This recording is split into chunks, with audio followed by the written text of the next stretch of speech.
How's it going, YouTube? Got FourthStarTCG here. I know it's been a while since I've done one of my discussion videos, but we're about a month into 2022, and I wanted to discuss my strategies for collecting in 2022 and beyond, because I think a lot of things have changed from the craziness of 2020, 2021.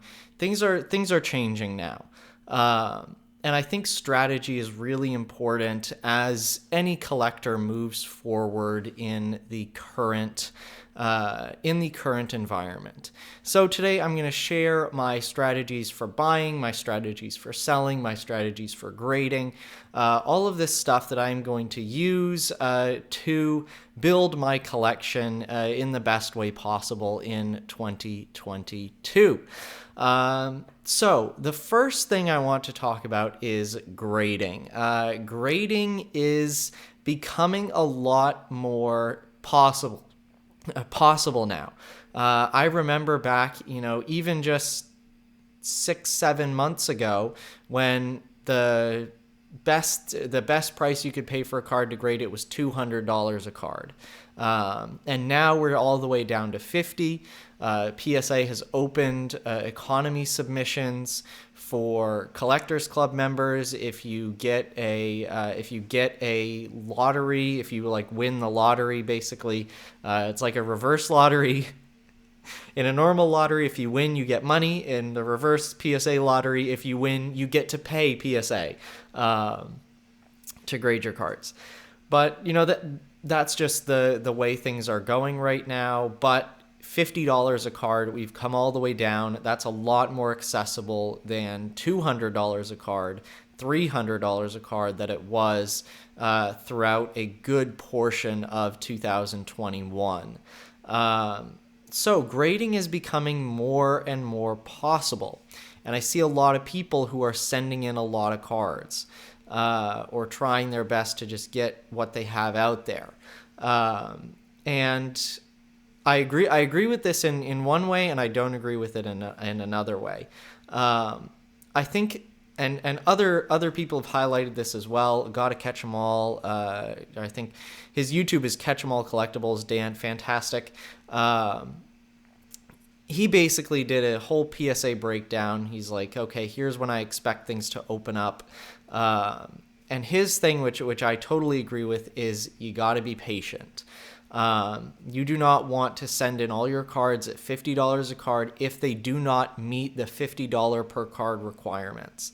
I think patience is going to be really key for a lot of collectors right now, because eventually these lower value tiers will reopen. And maybe they'll reopen at $25 a card or something.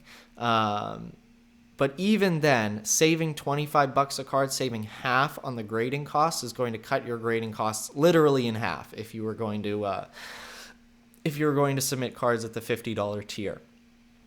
And especially now with allocations, you only get 5 cards unless you're submitting through a middleman or something. I don't really see the value of middlemen these days. That's another video.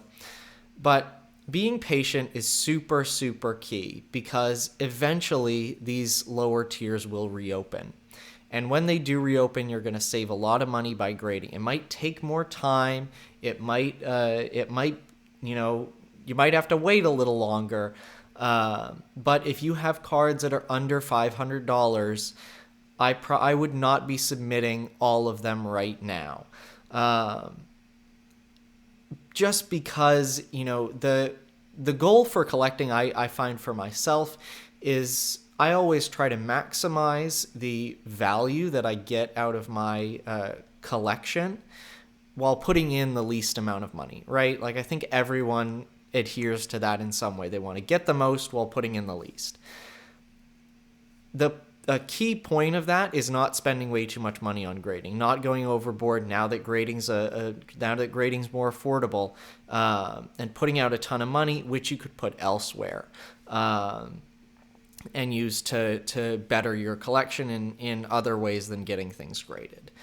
Now, one or two cards, a 5-card submission of cards that you really want to get graded and you just want to pay that $50, like, by all means do that. You know, I'm not saying, you know, if there's a card you really want to get graded and you're comfortable paying the money, I'm not saying, you know, hold off on it if it's $400, you know, and you're like, I don't really want to pay the $50 per card grading fees. Like, if you got a couple cards that you want to send off, by all means do it. I'm just saying, for the bulk of your cards, you got 50 cards, you got 100 cards, don't send those in through a middleman at $50 a card. Like, you are just going to get crushed.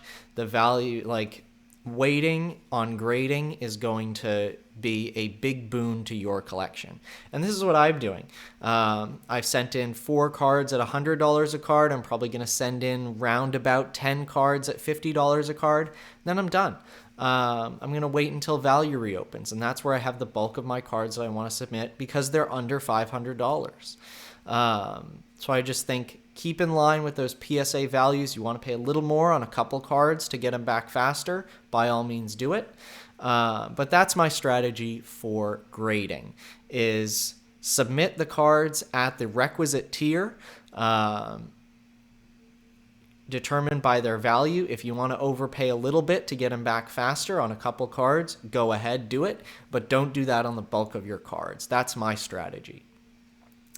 Now, my strategy for buying cards. And this also kind of dovetails in with my strategy on grading cards. A card's condition, once you have it in your collection, doesn't really change. So grading can happen at any time. This is why, again, I say wait on the grading. Because you can pay, if you're in it for the long game, if you're in it to build a collection, if you're not trying to flip immediately, you know, you can wait it out on grading. But you can't necessarily wait it out on cards. You know, I can wait 5 years to grade some of the cards that I have sitting around here. A lot of cards, I can't wait 5 years to purchase them. So that's still what I'm doing now. I'm looking for cards that I feel are gradable candidates, and I'm buying multiple copies of cards. The reason being that I have to be patient on grading, right? I'm not going to find out in 6 months whether this card that I got gets a 10 and it now fills a hole in my collection, right? I might have to wait years until I find that out, and I find out whether that hole in my collection is plugged. So I'm buying multiple copies of cards to increase my chances at getting that high grade. Because, you know, buying multiple copies of cards, it not only, you know, I don't really see a big downside to it, other than, you know, you may be spending more money that you could put into other cards, you know, but this is all a decision that you'll have to make yourself. But I find, as a graded card collector, I'm often buying, you know, multiple copies of cards anyway to search for that perfect candidate. And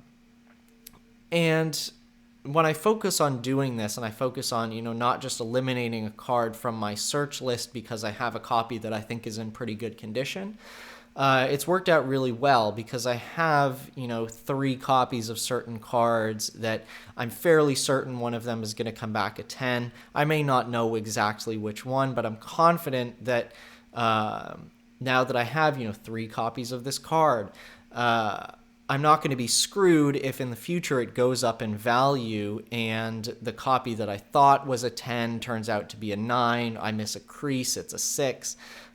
You get that nasty surprise back. Buying multiple copies of cards, what I've been doing, it not only kind of insulates you against future value rises, it also insulates you against these cards becoming harder to find in mint condition. Again, so as a consequence of grading taking so long, it might take a while before you find out, crap, that card I thought was in great condition, I missed a dent, it's a 5, I need to buy another one. In that, you know, couple years that it takes for you to grade that card, you might find that card becomes a lot harder to find in mint condition than it is right now. And this just happens with all cards. As they get older, they become more difficult to find in really good condition. and finding a good quality copy is really important, especially when cards are relatively obtainable.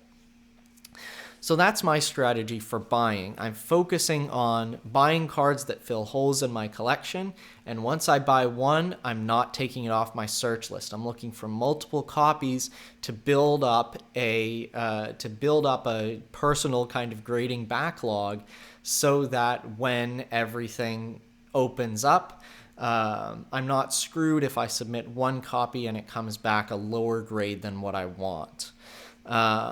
So there's my buying strategy. Again, it works in with the grading strategy. Again, and as I said, grading can happen at any time. Buying at a certain price necessarily doesn't happen at any time. So I will always prioritize buying certain cards over grading.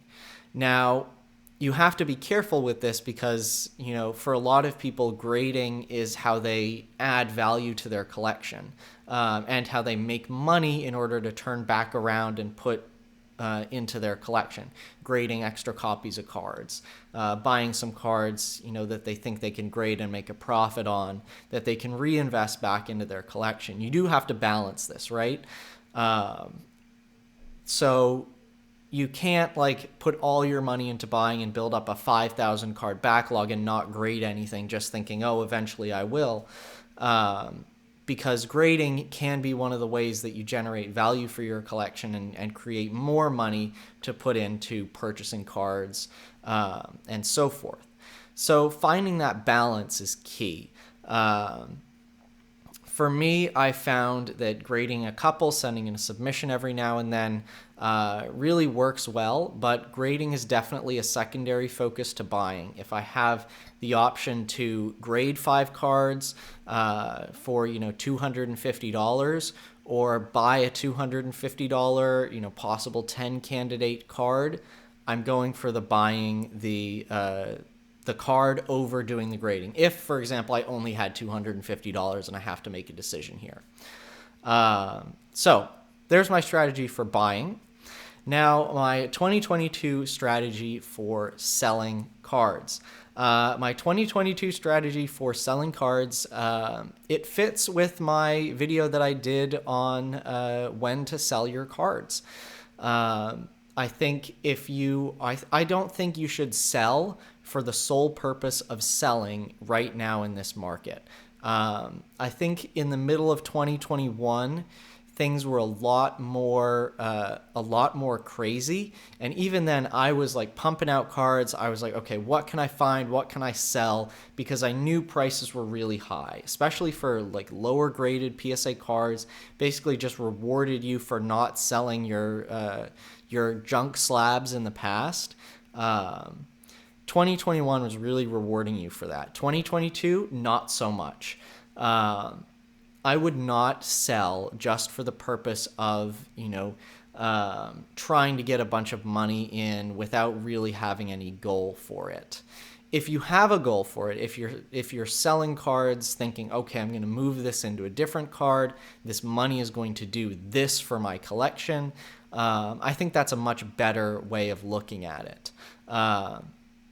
And I also think this will reward people in 2022 as prices become more stable.